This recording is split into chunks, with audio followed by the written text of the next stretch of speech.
The organ was playing, "Here Comes the Bride," but as the heavy oak doors swung open, my father wasn't looking at me with pride. He was looking past me, checking his watch, waiting for the other bride to arrive. My sister was sitting in a car outside, veiled and white-clad, ready to steal my husband and my life. They thought they had tricked me into sharing my wedding day. They didn't realize I had spent 6 months turning their entitlement into their social execution. If you've ever been the black sheep forced to watch the golden child get everything while you got the crumbs, this story is for you. Today we're looking at a masterpiece of psychological warfare. Hit that subscribe button and ring the bell because today the doormat finally bites back, and she takes the whole porch with her. Let's get into it. I'm writing this from my honeymoon suite in Europe, sipping a drink that costs more than my parents ever spent on my childhood birthdays. My husband is sitting across from me, grinning like a Cheshire cat. He's a Reddit guy, a connoisseur of professional revenge, and he's the one who told me that the world needs to hear how we broke my family. To understand the ending, you have to understand the slow, suffocating burn of my upbringing. Some parents have a favorite child. My parents had a cult, and my sister Sarah was the deity. I am 26 years old. For 26 years, I have lived in the shadow of a girl who was essentially a professional victim. If Sarah wanted my toys, they became hers to share. If I excelled in school, it was expected, but if Sarah managed a C-, we went out for steak. The psychological toll of that isn't just sadness, it's a constant, vibrating state of hypervigilance. You learn to make yourself small. You learn that your needs are an inconvenience. My birthday cakes were always strawberry because Sarah loved strawberry. I'm allergic to strawberries. When I pointed this out at age 10, my mother sighed, a sound like air escaping a tire, and told me I was being difficult and attention-seeking. I spent my 10th birthday eating a piece of dry toast while they watched Sarah unwrap the bike I had asked for. By the time we reached our teens, the dynamic shifted from neglect to active sabotage. Sarah didn't have friends. She was mean, entitled, and had the social grace of a bulldozer. Because she was lonely, my parents decided I shouldn't have a social life either. "Why are you trying to leave us?" my dad would ask, his voice dripping with feigned hurt. "Why can't you be like your sister and enjoy family time?" Family time meant sitting in the living room watching Sarah's favorite shows while she practiced her teasing, which was really just a surgical deconstruction of my insecurities. My skin, my weight, my quietness. My parents called it sisterly bonding. The first time I brought a boy home, I thought I'd finally found a piece of the world that was mine. His name was Mark. 10 minutes after I left the room to get us drinks, Mark came charging into the kitchen, looking like he'd seen a ghost. "Your sister," he stammered. She came on to me. She told me you have a hygiene problem, and that she's the fun one of the family." I confronted her. I actually stood up for myself. I told my parents what she did. Sarah didn't even blink. She squeezed out a single perfect tear and told them Mark had cornered her. My parents didn't even ask for my side. They banned Mark from the house and told me I had terrible judgment in men. This happened again and again. Became a script. Sarah would flirt, the guy would be weirded out, Sarah would claim harassment, and I would lose my boyfriend. Eventually I stopped trying. I became a ghost in my own home. I studied until my eyes bled because I knew that a scholarship was the only ladder out of the pit they'd dug for me. When I got that full ride to college, I didn't tell them until I had posted it on every social media platform I owned. I tagged my aunts, my cousins, my grandparents. I forced my parents into a corner where they had to pretend to be proud. But behind closed doors. "You think you're better than us?" my mother hissed as she packed my meager belongings. "Sarah didn't get a scholarship because she's loyal. She stayed here to help us. You're just selfish." I left the next morning without saying goodbye. For 4 years I built a life. I met Leo, my husband. Leo is the polar opposite of me. Where I am a doormat, Leo is a reinforced steel door. He's the kind of man who sends back a steak if it's cooked wrong, not with anger, but with a terrifying, calm authority. When we got engaged, The old familiar dread crept back in. I wanted a courthouse wedding. I wanted to disappear into the sunset. But my parents, who hadn't called me in months, suddenly became very interested in my life. They wanted to heal the rift. They wanted to meet the man who had tamed me. Leo saw right through it. Before our first meeting, he went to a spy shop and bought a high-end digital recorder. "Why?" asked him.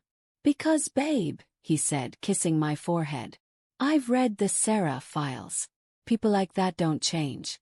They just look for bigger stages. And a wedding, that's the biggest stage there is." The meeting took place at a local diner. I sat there, hands shaking under the table, while my parents and Sarah stared at Leo like he was a piece of prize cattle. Sarah was wearing a top that was 3 sizes too small, batting her eyelashes so hard I thought she'd get a cramp. She kept, accidentally, brushing her hand against Leo's arm. Leo, God bless him, acted like she was an annoying housefly. Then my father cleared his throat. "We want to pay for the wedding," he said. I nearly choked on my water. These were the people who told me they had no money for my college because Sarah's special needs, aka her shopping habit, came first. "But," my mother added, her eyes gleaming with a sickly kind of sweetness, "we have a condition, a family tradition we'd like to start. Since Sarah is the eldest and it's a bit embarrassing for her that the younger sister is marrying first. We want her to walk down the aisle first. As a bridesmaid." "Yes." "No," Sarah chirped, her voice like glass on a chalkboard. "In my own wedding dress. With my own music. I walk down, I stand at the altar, I get my photos taken, and then, once I've had my moment, you can have your wedding. It's only fair." The room went cold. My heart hammered against my ribs. It wasn't just a request. It was a demand to be a guest at my own life. They wanted to turn my wedding into a participation trophy for the girl who had spent a decade trying to destroy me. I was about to burst into tears, the angry cry that always makes me look weak, when Leo squeezed my hand under the table. He didn't look angry. He looked thoughtful. "That's a very unique request," Leo said. His voice was smooth as silk. "I'd need to think about how to make that work. It's quite a big ask of my bride." My parents started nodding vigorously. "We'd pay for everything, Leo. The best catering, the open bar, the premium photography. Just let Sarah have her walk." We left shortly after. In the car I broke down. "We're going to the courthouse," I sobbed. "I'm blocking them. I'm done." Leo pulled the car over. He reached into his pocket and pulled out the recorder. He played back the entire conversation. "Listen to them," he said. "Listen to the entitlement. They don't love you, babe. They view you as a resource to be mined for Sarah's ego." "I know," he yelled. "That's why I want to leave." "No," Leo said, a dark glint appearing in his eyes. "If you just leave, they'll tell the whole family you're the villain. They'll say you're ungrateful and unstable. But if we play this right, we get the wedding of your dreams for free, and we give them the public shaming they've earned for 26 years. What are you talking about?" "We say yes," Leo whispered. "We tell them Sarah can have whatever she wants. We let them upgrade every single detail of the wedding to fit Sarah's standards. And then on the day of, we slam the door in her face." I looked at him. Truly looked at him. "Leo, that's evil." He grinned. "I prefer the term karmic realignment. Are you in?" I thought about the strawberry cake. Thought about Mark. I thought about the bike I never got to ride. "I'm in," I said. The next 6 months were a masterclass in psychological manipulation. Leo took the lead, playing the role of the sympathetic son-in-law, who was just trying to manage his crazy, controlling fiancé. He went to their house once a week. He told them, "Look, she's really stressed. She's checking my phone, she's paranoid. We have to keep this Sarah plan strictly verbal.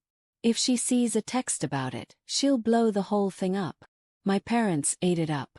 They loved the idea that I was unstable. It validated every lie they'd ever told about me. Because they thought the wedding was secretly for Sarah, they started opening their wallets. We went to the tasting for the catering. I picked the standard package, chicken and pasta.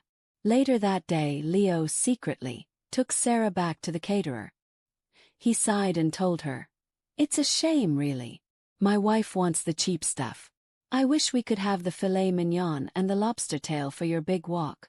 But Sarah threw a tantrum. 2 hours later, my mom called me.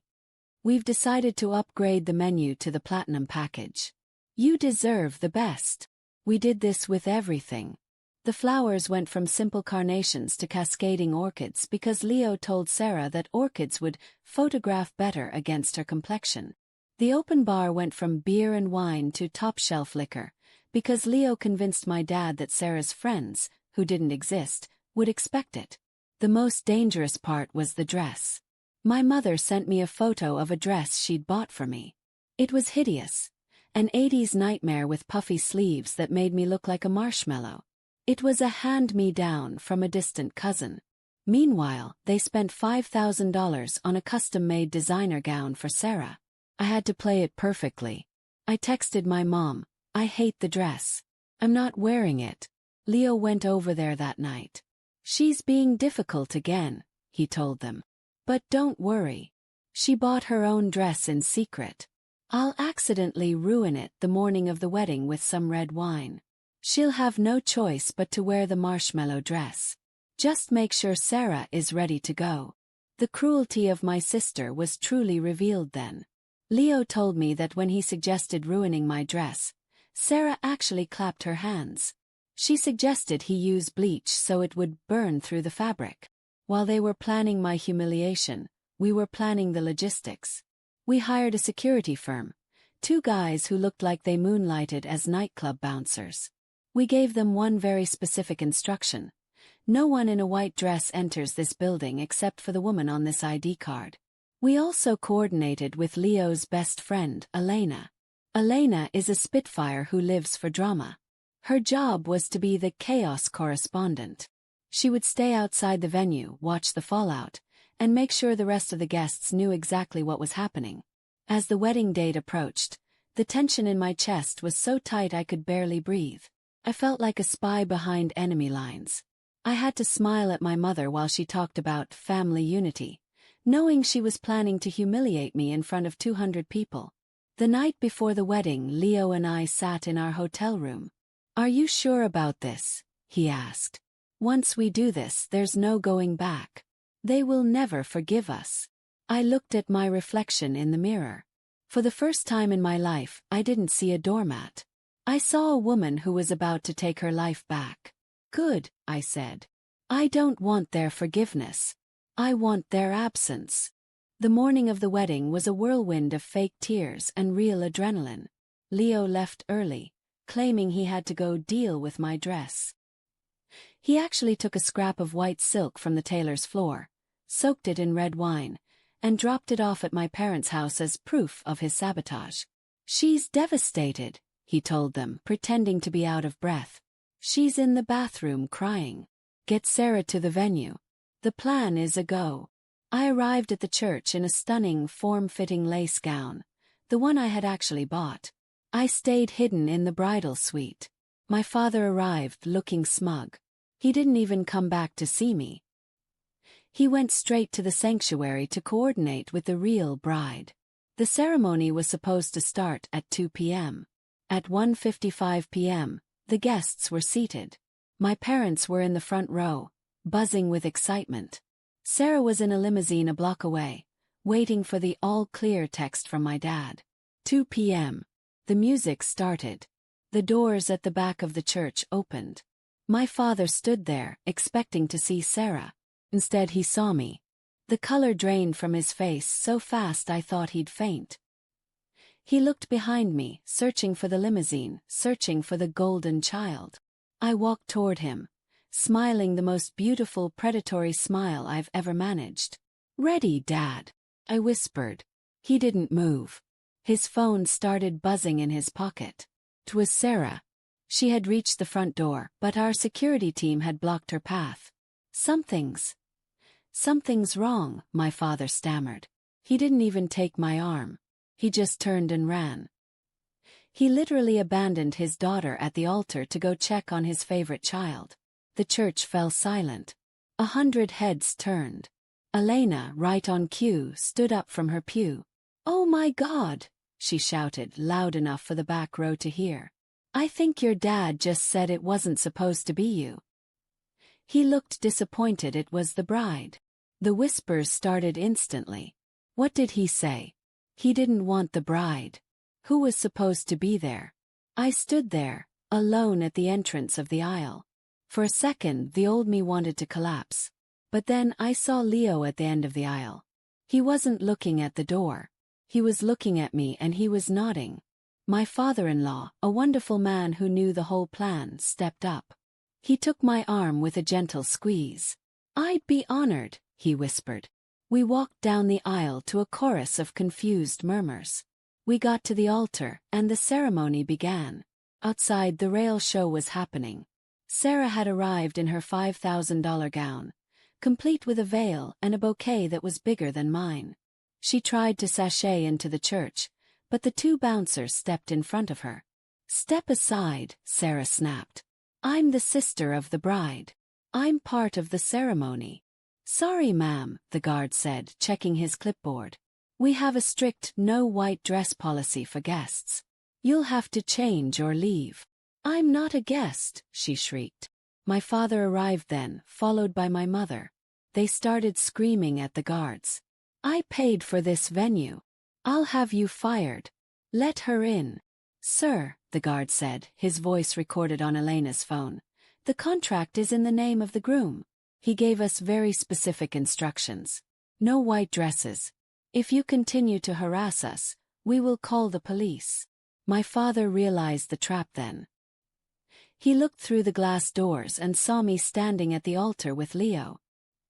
He saw the guests, our extended family, his bosses, his neighbors, all watching the commotion through the windows. He tried to text Leo. He tried to call him. But Leo's phone was with the best man, who had accidentally left it in the car. The ceremony ended. Leo and I turned, husband and wife, and walked out of the church. The scene in the vestibule was legendary. Sarah was sitting on the floor, literally sitting on the floor in her designer gown, kicking her legs and screaming like a toddler who'd been denied a candy bar. My mother was sobbing, her mascara running down her face in black streaks. The guests spilled out behind us. My aunts and cousins took one look at Sarah, dressed as a bride at her sister's wedding, and the judgment was instantaneous. "Sarah, what on earth are you wearing?" my Aunt Martha asked, her voice dripping with disgust. "Leo told us," my mom shrieked, pointing a trembling finger at my husband. "Leo said she could. He said it was a surprise." Leo stepped forward, looking like the picture of confused innocence. "I'm sorry, what? Why would I ever agree to have Sarah walk down the aisle in a wedding dress? That's the most insane thing I've ever heard." "You did. You came to our house. You said this Sarah plan." Leo looked at the crowd. "Does anyone here have a text from me saying that? An email? Anything?" Silence. "We don't have proof because you told us not to text," my dad roared. Leo laughed. It was a cold, sharp sound.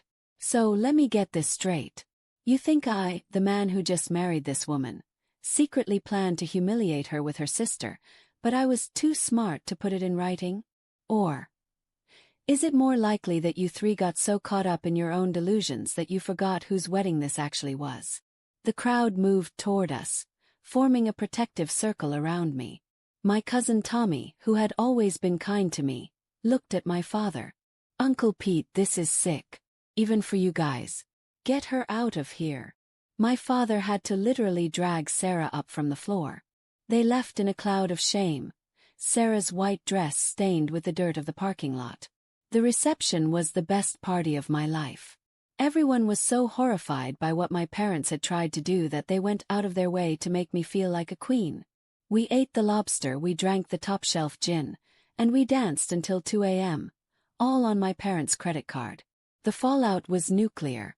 Sarah sent me a 3-page unhinged manifesto claiming Leo was a snake, and that he was actually in love with her.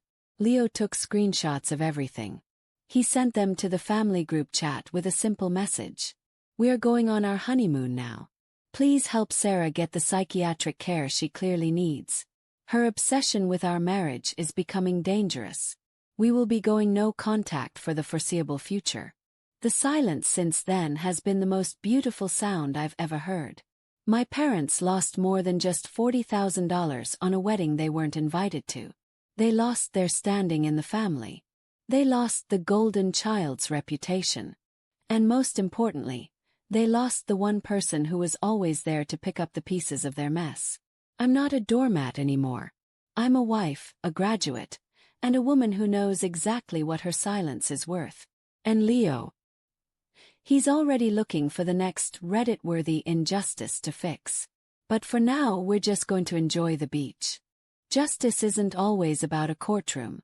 Sometimes, it's about letting people's own greed and entitlement build the cage they eventually find themselves locked in. My parents tried to steal my wedding day. Instead, they paid for my freedom. What's the most golden child thing you've ever witnessed? Have you ever had to pull off a long con just to get a seat at the table? Let me know in the comments. Don't forget to like this video if you think Sarah got exactly what she deserved. See you in the next one.